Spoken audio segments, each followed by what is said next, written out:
One of life's greatest questions is what happens to us after we die? Is death the end or a new beginning? Welcome to the Round Trip Death Podcast. In this show, we listen to first-hand accounts of people who have gone beyond the veil and return to talk about it.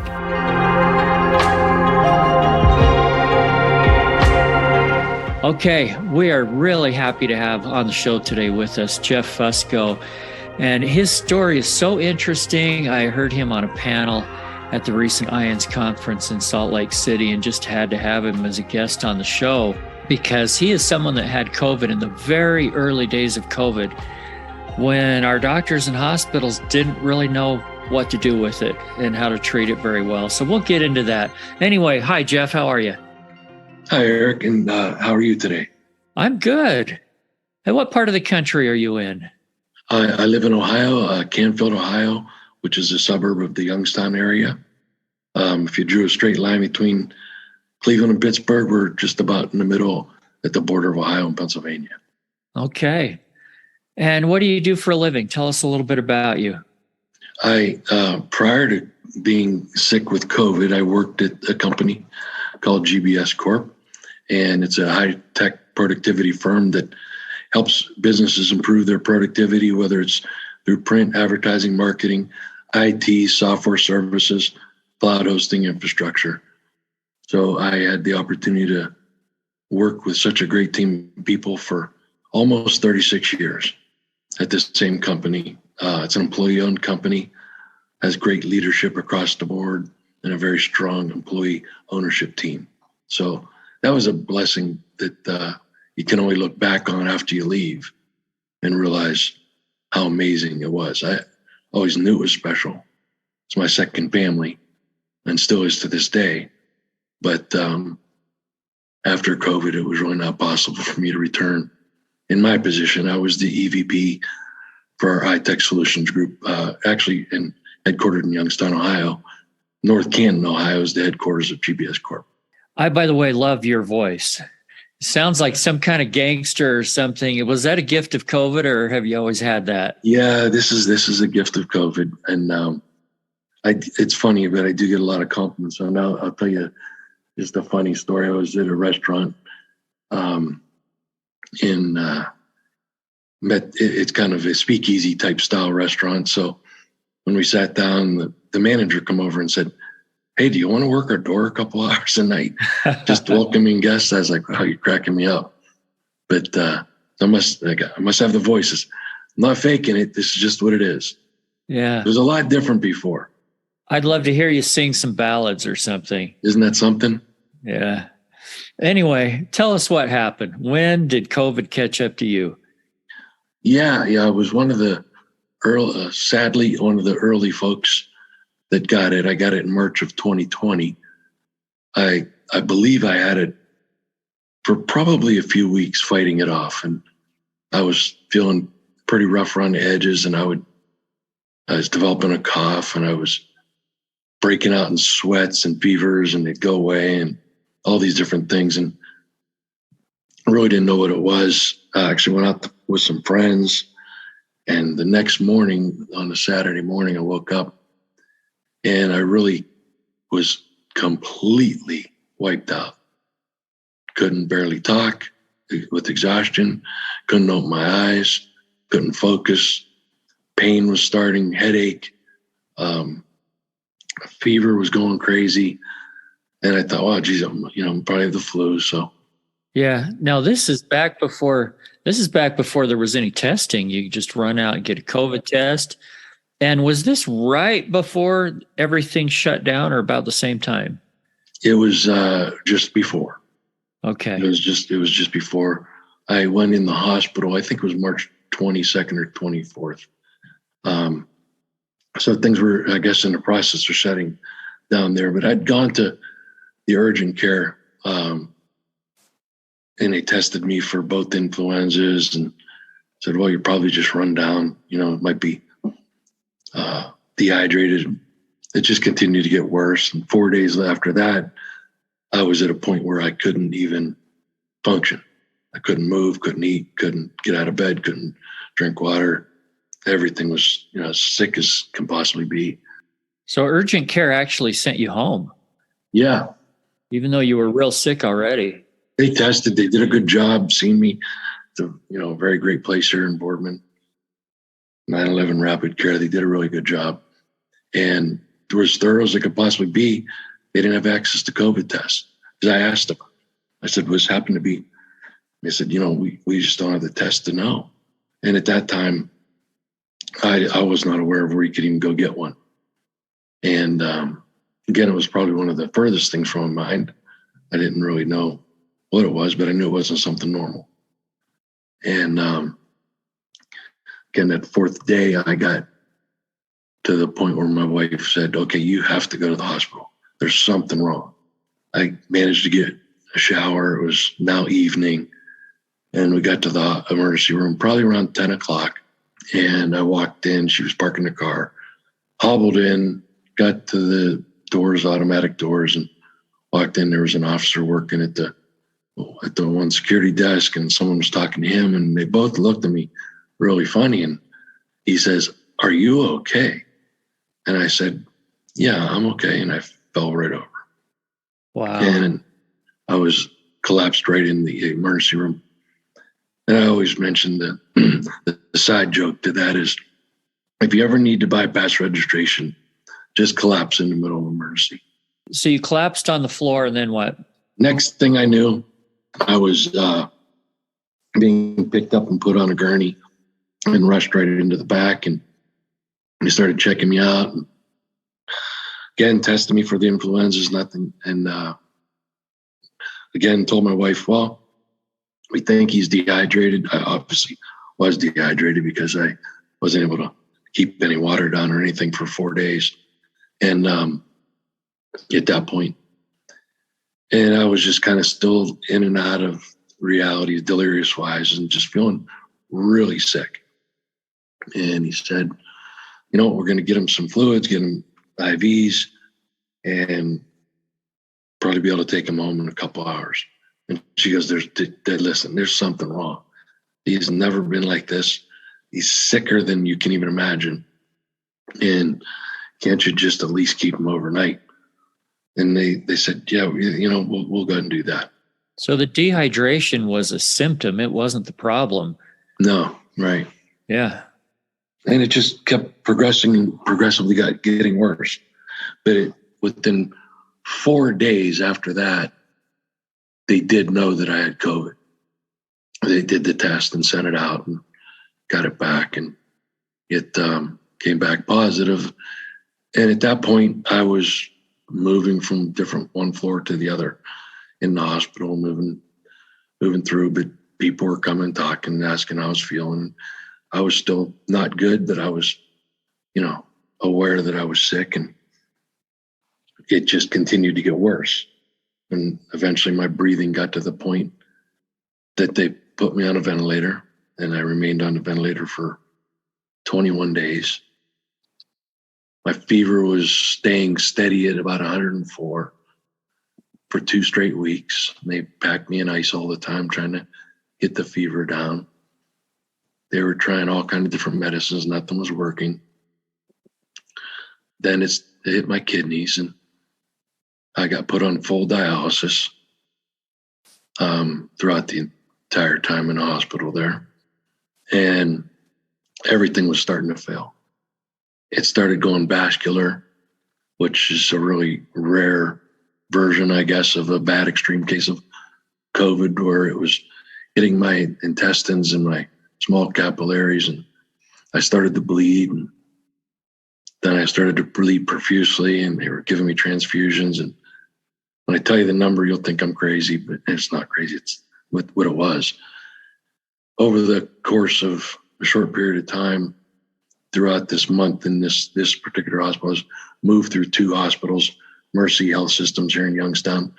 They did a very good job trying everything possible.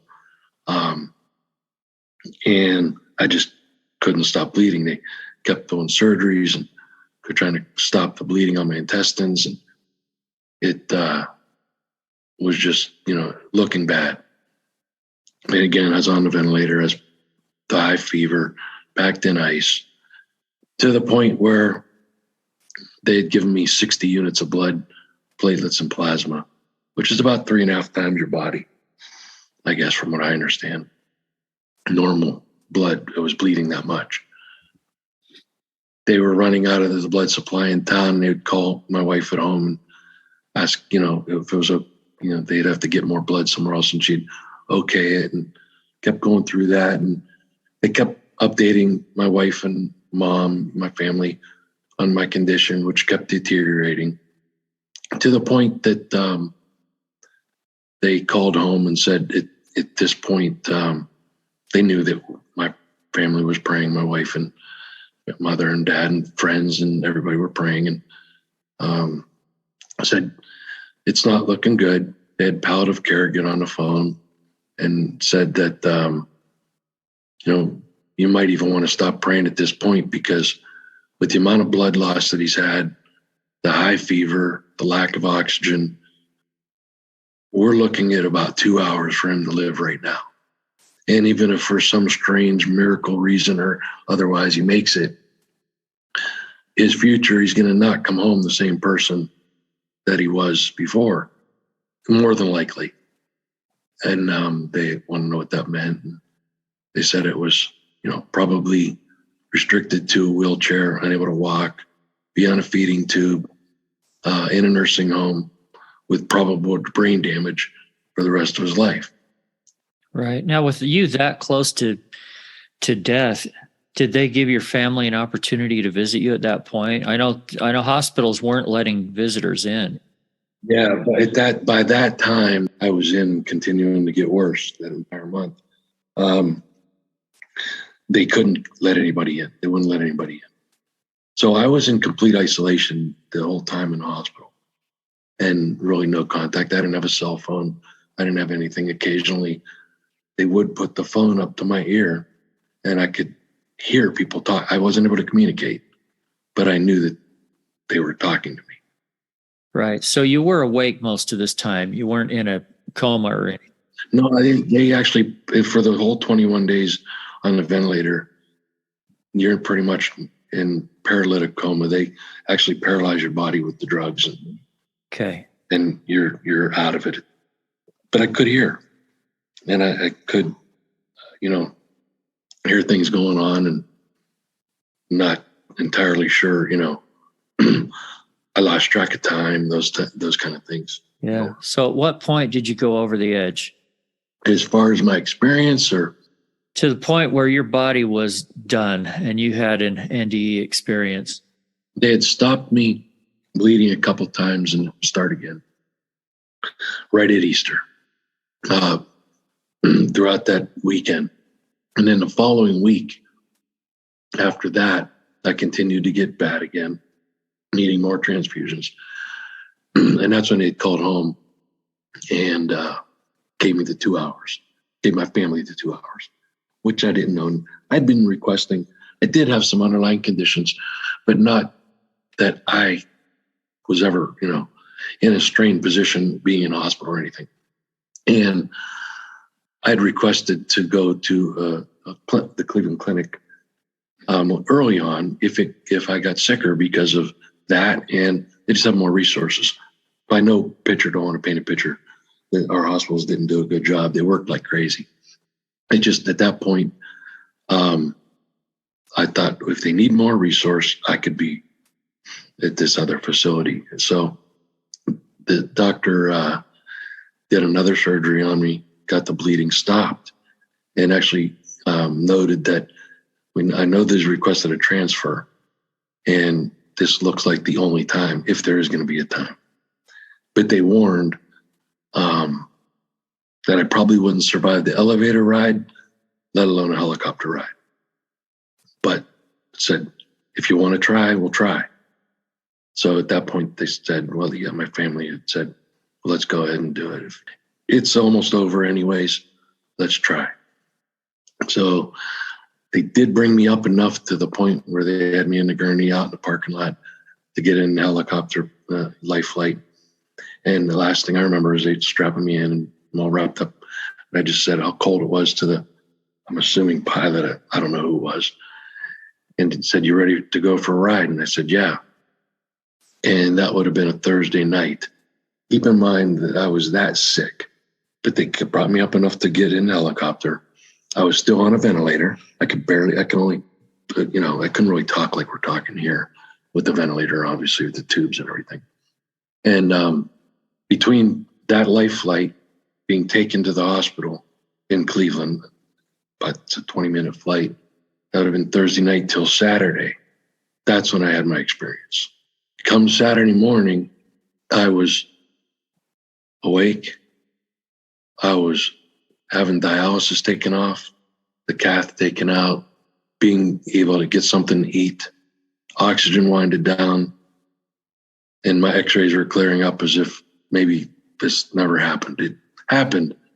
And I mean, I was still testing positive, even at that time.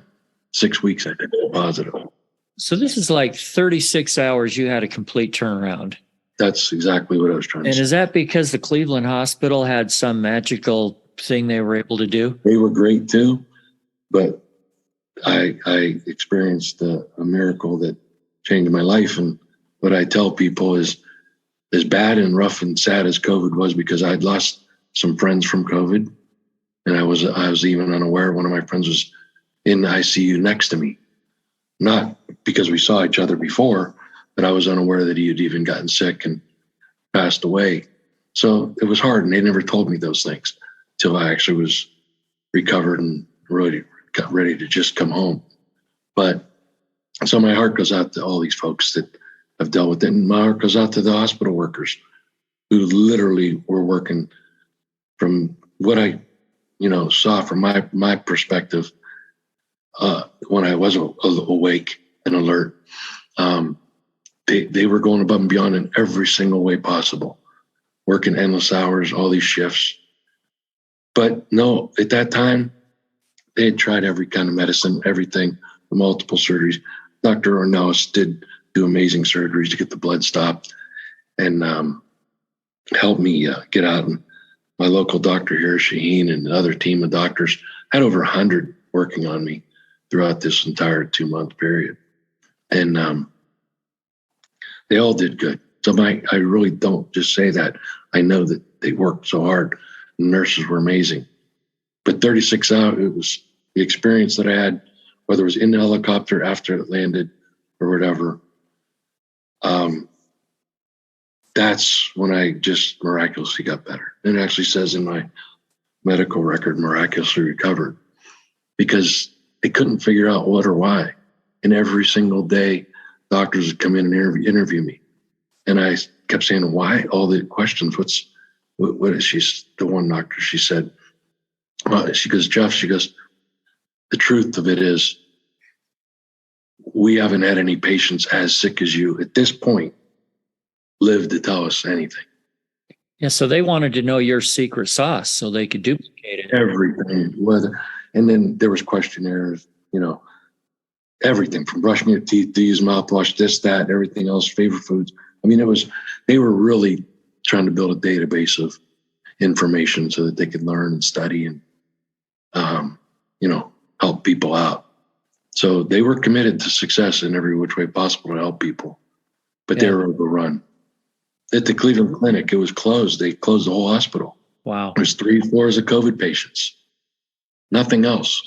And you've said the word miracle twice now. Tell us about it. Oh, yeah. Well, that's the most important thing from this whole experience is I was in the hospital in my experience, and my parents appeared right in front of me, took it a little bit to the left of me, and I'm looking at them, and my dad says, Jeff, it's okay if you want to go, if you had enough and you're tired and you want to go. I just want you to know everything's going to be okay. We've talked to Teresa, which is my wife, and the kids. It's okay if you want to go. Everything's going to be fine. I said, okay, where do you want me to go? Now, keep in mind, my parents are both alive right now, still to this day. Okay. But were they at the hospital, or did you said they appeared?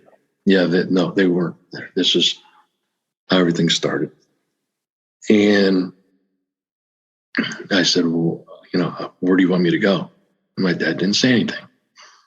And then my wife appeared next to my parents, and the kids are back behind her. And my dad said, Teresa, let him know, that it is okay if he wants to go. And she's kind of sobbing a little bit, and she says, it's okay if you want to go, we'll be fine. But if you can keep fighting, is what she said. And I said, okay. I'm getting a little bit like, what are you trying to tell me? Where do you want me to go? And I'm being pretty adamant. And my dad still won't answer. So I said, look, I'm in the hospital. Keep telling me I can go if I want. Where do you want me to go? And my dad said, I think you need to talk to him. And he pointed back to behind me a little bit. And as I started to turn this way to look behind me where he's pointing, I was immediately wrapped and pulled right into God's lap, Jesus' lap. And I knew everything about where I was. I knew who I was with. I had a connection to being on earth. I was still wanting to know where go meant. I was being hugged, and I was looking over his shoulder, and he felt really big, and he was arms wrapped all the way around me. And I kept looking over the shoulder, and looked like I could walk out above the clouds to what looked like heaven and gates, and it was all beautiful. Things were going on. And I said, oh my God, I had the realization moment that it's really real. Everything is real. It's just amazing. It's perfect. I'm totally at peace. I am absolutely satisfied to go. At that moment, I remembered what my wife said, but it didn't really impact me any. And God says to me, he says, Jeff, you're really sick. And if you want to come home with me, we can go. But if you want to stay, it's okay too. And I was like perfectly fine in both. Like, I was like, this is perfect. Everything is absolutely perfect. And that's when it dawned on me what my wife said about fighting. And I said to him, are you sure it's okay if I stay? Meaning go back, come home. Back to earth. And he chuckled and he says, you do know you're talking to, right? And I said, yeah, I think so. So he has a sense of humor. I love that. Yeah, well, and I forgot to mention, when I was pulled on his lap, I wasn't the 56-year-old man that I was. I was now the 5-year-old little boy, known as Jeffy at the time. And I looked down, and I had the same striped shirt on that I had on when I was 5 years old in a terrible car accident. And I was hit like an absolute affirmation moment where everything came to full circle. And I realized that the feeling that I've had my whole life of an extra layer of protection, or just confident that, I was okay always felt that way. I was never afraid of anything, and probably to the point where I got myself in bad situations and trouble, but I always managed to be okay. And I always had that feeling. Well, now I knew what it was. I knew from the time that I was little and I had the little striped shirt on in that bad car accident to the time I'm sitting in God's lap, in his arms, that he's been with me my whole life. It was a vivid, stark affirmation moment for me. But it happened like in a split second. It wasn't something, it was part of the, while he was talking to me and telling me it was okay either way. But when I asked him if it was okay if I stayed, and he said, you're talking to, he followed up with, yes, it's okay. You'll do good work for me in either place. And I said, okay, well, if it's okay if I stay, then I'll stay. All because of what my wife said when she was standing there next to my parents in the vision of, if you can keep fighting, keep fighting. Otherwise, I was really okay. And I've come to realize that I was okay either way. And I'll share more about that a little bit later as to what I finally figured out about the experience, what it really meant today versus that very second moment of complete affirmation that God was with me my whole life. He carried me through all the storms, and he was there for me at the probably most important moment of, my life at that time. And I was good either way. And I realized what had happened on Saturday, that 30 some hours later, I was like overjoyed with what just took place. I told my mom, I told my wife, I told my boss, who's a spiritual mentor of mine at work. His name's Eugene Calabria, and he's been instrumental in many people's lives and helping them in their faith walk. But we've worked together for over 35 years, so we got to really build a good spiritual foundation, talk about God, pray, all those things. Shared with him what happened, but I verified with everybody the timeline of when I was the sickest, because I knew that it was at the end of the road that this all took place. So I knew that's how I knew that it was during that helicopter or shortly thereafter that it all took place. And because that's when I was at my sickest. I just kept being overjoyed with what took place. So I started praying with the nurses, and I was sharing my story with the people at the hospital. And I only had a couple people that said, delirium's a pretty powerful thing, and you're on a lot of medicine, and so yeah, it's nice, but this, you got to realize you were in this state of mind. And I said, no, I'm totally aware of that. I had all kind of dreams. I know that the dreams were dreams. I had crazy, whether you call it hallucinations or whatever. How can you tell the difference between this and a hallucination or a dream? Yeah, the only thing I could say is if you ever ask anybody that, they will just tell you, it's absolutely different. The dreams that I was having, I could tell you some of those, the hallucination stuff, the wonders, where you're at and floating and that. But yeah, you have all that. But this was a tangible interaction that was complete peace, complete realization of everything in one shot. And was this mostly a feeling that you were on God's lap as a child, or did you actually see him and see things around also and experience other things there? No, I went from where my parents were in the room, transitioning into a high-walled, big wooden room, and that where as soon as he pulled me in, I was now out of the hospital.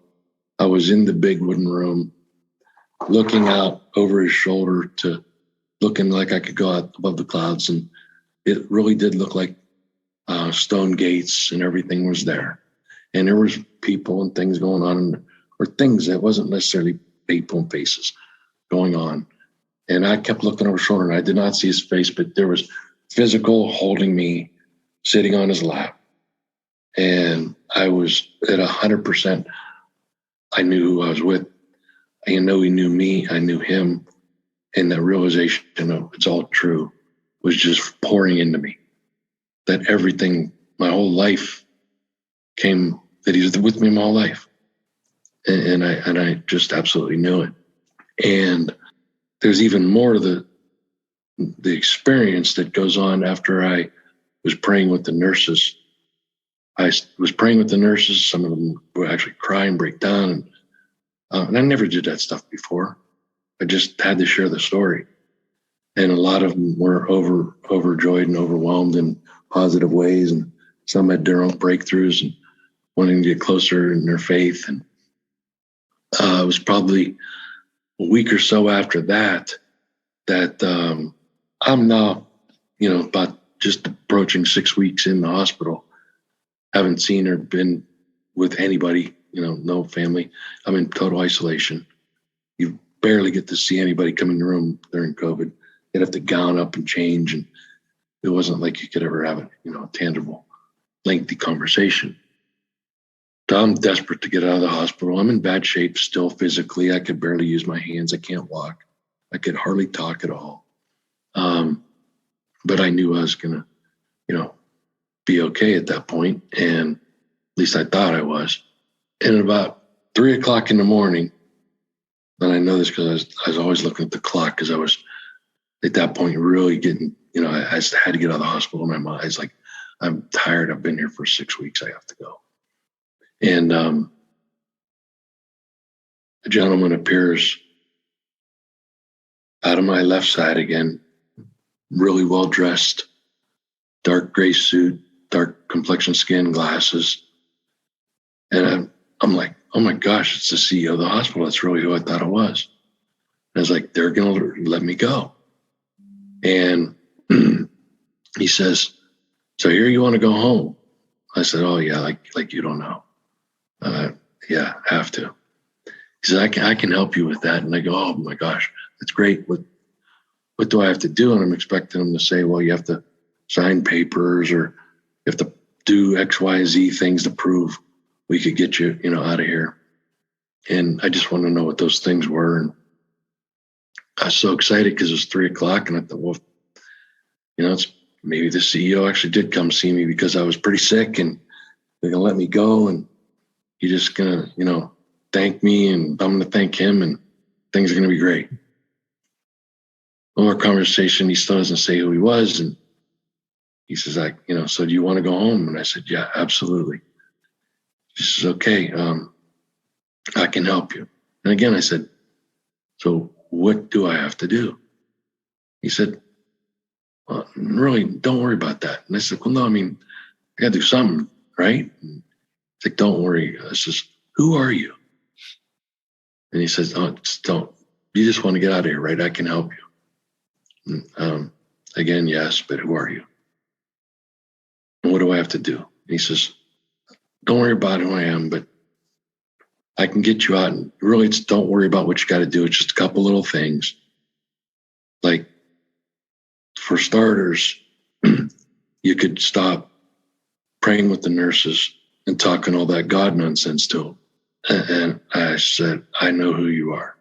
And leave me alone. Please leave me alone. I won't follow you. I followed you. Just listen, I don't want anything to do with you. And I'm scared now.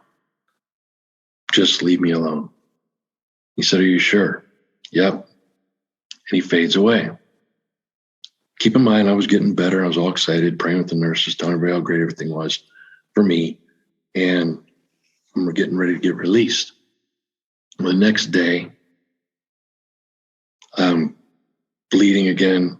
My vitals are off the charts. They're putting more IVs in. Now they're going to put a PICC line in. And they did put the PICC line in. But it was like I'm right back into a bad place. Now, keep in mind, I was still testing positive, even though I was really getting better. And that night, now I'm scared. I think maybe I'm never going home. Maybe he got me and I'm never going home.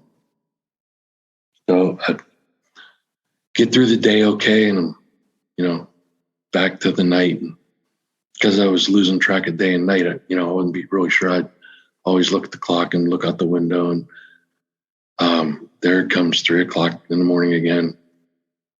Same guy, dressed the same way. And he says, I see you're sick again. How about that? And I said, yeah. And he said, have you had time to think about what we talked about? And I said, yes. And I will not follow you. Please leave me alone. I said, listen, live or die, I will not follow you. Jesus was there for me when I was ready to pass, with no strings attached. Didn't have to do anything. You're here looking for me, and I have to do favors for you to help me. So honest, please leave me alone. I will not follow you, no matter what. And he said, are you sure again? I said, yes. And this time I had this feeling of, he said, okay, and faded away, that he truly understood that he wasn't going to get me, and I wasn't going to agree. And it was evil that was standing in front of me. Whether it was an evil spirit, devil, I'm not sure exactly, but it was evil, pure evil. And at that time, I had that feeling as he respected that I was not going to follow him, and God won again. I was, again, overjoyed and happy. Stayed up all night that night till 7 o'clock in the morning to call my boss again, tell him what just happened. And I said, this, I can assure you, I am okay now. I'm going to be okay. And tell my mom and my wife and everybody who I was able to talk to in the morning. They would always come in with the phone. I didn't have a cell phone at the time with me or anything. But so I started getting better again right after that. And to put full circle to this whole thing was there was a gentleman coming in my room in the Cleveland Clinic, and he would clean and sanitize and mop and sweep. And this is the following week after this evil experience took place. He comes in and he does his work. And he's sweeping up and cleaning, sanitizing, mopping, sweeping. And this guy would never acknowledge, and I could only whisper a little bit, but I used to always try to make small talks. How you doing? Thank you. Well, never would even acknowledge me. And this day he walks into my room and he walks straight up to my bed, leans on his broom or mop handle, stares me down, stares right into my eyes, and he stares at me so powerful that I sink into my pillow. And he looks right at me and he says, "Keep the faith, brother. Keep the faith. God has a plan for you." And I just could answer with, "I will." There was nothing else I could say. And that, again, was that moment of affirmation, is that God was saying through him, this was a real person cleaning my room, that I'm still with you. And thanks you for staying with me, because I was just tempted to get something I wanted really bad, was out of the hospital more than anything. And he just gave me more affirmation that God was still right there with me the whole time. And I began to pray that day. And I said, "God, thank you for what you did." And out of pure humility and pridefulness, I won't do anything with this, what you did, unless you put it in front of me. If you put it in front of me and it's something that you want me to do, remembering back to you'll do good things for me either way, either place, I'll do it. But I won't seek any personal benefit whatsoever from sharing my story. But I will do it if you present it. And honestly, it hasn't stopped for 2 years. So you've told your story how many times to how many people? I honestly couldn't tell you the number, but I've been interviewed by several people that do podcasts, Lee Whitting, Joey Edinburgh, yourself, 3 or 4 others, Spirit Daily, a couple radio shows, local news, Cleveland local news, and they even went and interviewed doctors at Cleveland Clinic. And Fox Nation actually came to my house for 2 days and did a story and put it on the Fox Nation streaming service, which is, I think it's called Beyond and Back. And it has my story in it. Guidepost Magazine contacted me and actually put a book together called Witnessing Heaven. It's a part of a series where they actually put my story with, they had an author and had the author Jeanette Lavelli do the book. And that's published last year. And I'm only telling you all that not because of my benefit. I've given every right of anything away. None of that is to my benefit. So back what I said, I would tell you what the real meaning became to me is I felt prayers when I was really sick. And I felt like I could never let all these people down that were praying for me. And the message back after when I came home, I ran into so many people that would say, boy, I wish I could experience, an NDE like that. It's got to be amazing being with God. That's all true. It is amazing. It was, I don't know why me. I'm thrilled and forever thankful and blessed from it. But the real message became, I asked them, did you pray for me? And they'd say, yes. And I said, well, then you did just experience a miracle. I'm just the messenger. God heard your prayers. I felt them. And he acted on delivering what you prayed for. God always answers our prayers. We just might not get the answer the way that this turned out. There's always good from every bad situation somewhere down the road. Would you mind expounding on that a little bit? You said you felt the prayers. What does that mean? When I was extremely, extremely sick, I felt like I was wrapped in all these prayers. I felt like they were holding me up in a sense of just keep going, don't give up, don't quit, don't quit. Matter of fact, when I woke up in the ICU in Cleveland, there was a woman that was looking through a portal glass on the side wall, and no one was in there, and she was just going, don't give up, don't quit on me. And that was how I felt. That it was almost like if I would have gave up on these prayers, it was the wrong thing to do. Because now that I came back, I could tell everybody I felt them. God obviously acted on them. And I'm able to deliver the message of that God's real. He's been with me my whole life. Heaven's the promise that we were given, that if you have faith in Christ, you believe that. And was affirmed not only in my experience, but right at my bedside by a hospital worker who stared me down and said, God has a plan. Following up with prayer. And I said, I don't know if that answers your question or not, but I was just wrapped in that feeling of love to the point where I was emboldened to try. How religious of a person were you before this experience? You've mentioned the word God many, many times here. Yeah. Were you like that before or a little different now? I had a lot of faith, but my faith life began growing exponentially. I was a very scientific person, matter of fact kind of guy for most of my life. Believed in God, but didn't really go to church or anything like that. And you hear a lot of people say that. After my daughter was born, my wife had a lot more faith, I'll say, than I did for our entire, marriage. And we've been married for 34 years, September 3rd this year. And when my daughter was born, it hit me like a ton of bricks that this can't be a mistake. Not that we had a baby, but that two rocks smashed together and all of a sudden everything is the way it is. And now we have kids and we raise kids.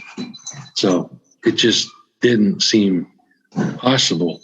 So I started digging in faith in the Bible a little bit more. Then I was nominated to be head of our parish council. And that was out of the blue one time. And I was like, well, what's up with that? That I got nominated. I didn't really know many people at the church or anything like that. But I was going now because I did adopt my daughter and Marie and my son Joey. And I got picked to be the president of council. So I was involved at church, and it was more of a tactical, strategic thing. I was, involved in management. I was executive vice president at the company I'd mentioned in the division. So I had that approach to things. Well, over time, my faith grew stronger, and I had a stronger belief. But after my experience, it became kind of a rock solid daily thing. And I can't even explain how thankful I am for what happened.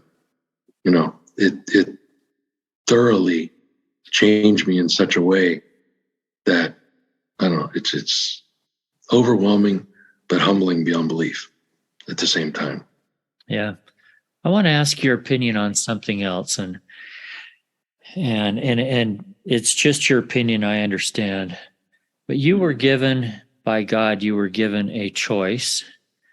And even by this evil, whatever it was, you were also given a choice. Yeah. How is choice, freedom of choice, or agency as we call it, such a big deal in the way things work? Free will, to me, plays an important part in our faith. I think God's such a gentleman that you have the option to believe or not to believe. And throughout my life, as I grew, I began a stronger faith walk, and I did learn about free will, that we have the gift of free will to make choices. Why I was given choices, I don't know.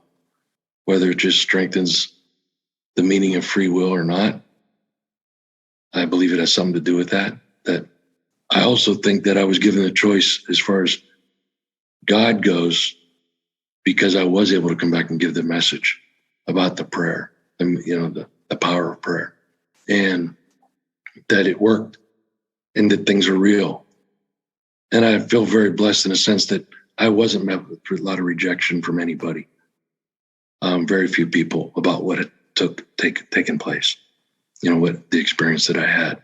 Yeah, that's great. So I don't know that I was given a choice as much from evil as I wouldn't go. I would resist that. I did resist that. It wasn't so much I was given a choice as much as it was, are you sure it was said, but it was, I could have went or not went, but I resisted that. I guess that you've had a lot of time to think about all of these little things. And one of the ones that I'm curious if you have also an opinion on this, and that is you were in being given a choice also to stay here in this world or go on to the next. And you were told that you could do good in either place. Yeah. What do you think that meant? If you had gone on to the spirit world, what kind of good do you think you would have been doing there? That's a really good question that no one's ever asked me. And I don't know. I think at that point, whatever he needed me to do, I think that the gifts that I've been given, that I've been able to use here on earth in this life, may have been enhanced, accelerated, or leveraged in some way, but it would have been in service, not anything else. And maybe there's a way over there that we can keep giving service to. That's kind of what I was saying. That is what I said. It would have been whether the purpose that I've been built for here, right, would extend into heaven. I don't know. But I was in total happiness, peace, and confidence that whatever he wanted me to do was okay. It didn't matter. That's great. That's a good message. Okay, before we go, if somebody came up to you on the sidewalk today and said, hey, I don't know about all this God and heaven stuff, but the world is really weighing me down. It's a tough, tough place to be living right now. What would you say to them? I would say I understand life is tough. We're kind of on plan B, and most people want to know what that means. And I've learned that, the original plan wasn't a life of toil, but after the Garden of Eden, right, we live a life of toil, only to have our promise fulfilled in heaven. I don't know that I would tell them that, but I would make sure that they understood that there's more. And I would ask, do they pray? Do they have a faith? Because that's what you need to lean on. I often tell people, if you're in a bad time right now, look backwards. Have you ever had any of the bad times? And they say, oh yeah, 5 years ago, all this other stuff happened. 10 years before that, all this stuff. It's like, okay, so you have to realize you're here today, but you had all those bad things happen. Why? Why are you here? If everything was going to be over every time it got bad or got tough. God's given you the power to work through things, and he'll help you. If you ask for his help or pray, I believe he will help you.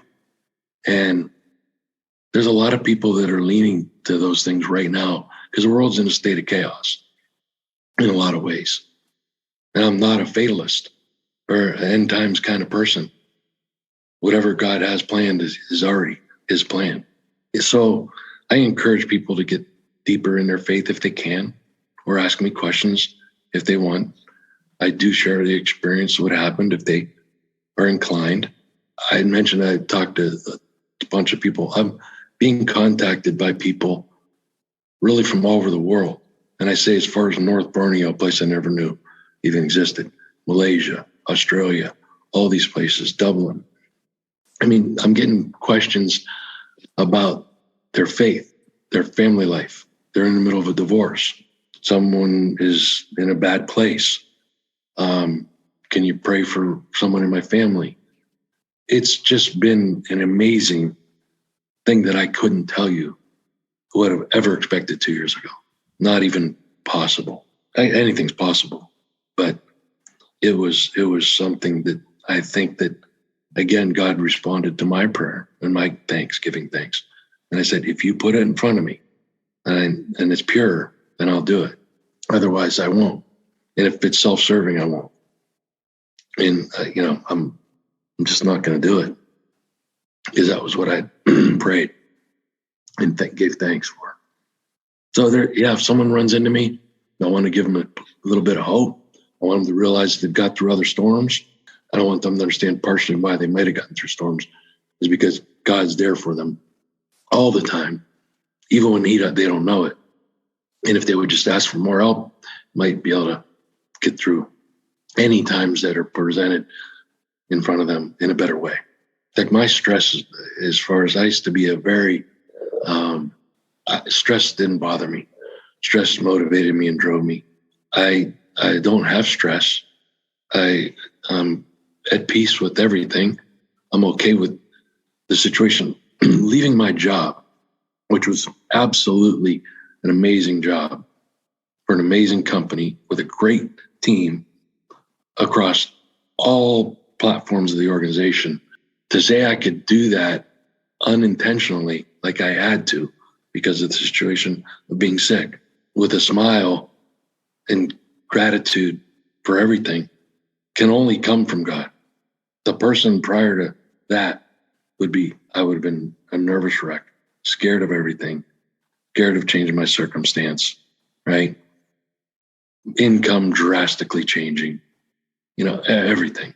Okay. But it's okay. And this is what God wanted me to do. And I feel like it's a blessing.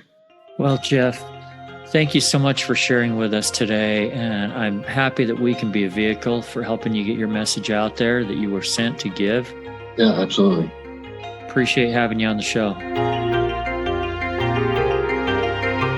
If you have had a round-trip death experience, we would love to hear about it. Send an email to eric@roundtripdeath.com.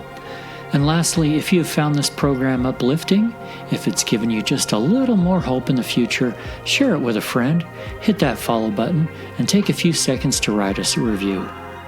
Until next time, I wish you everything good that you're looking for in this life and the next.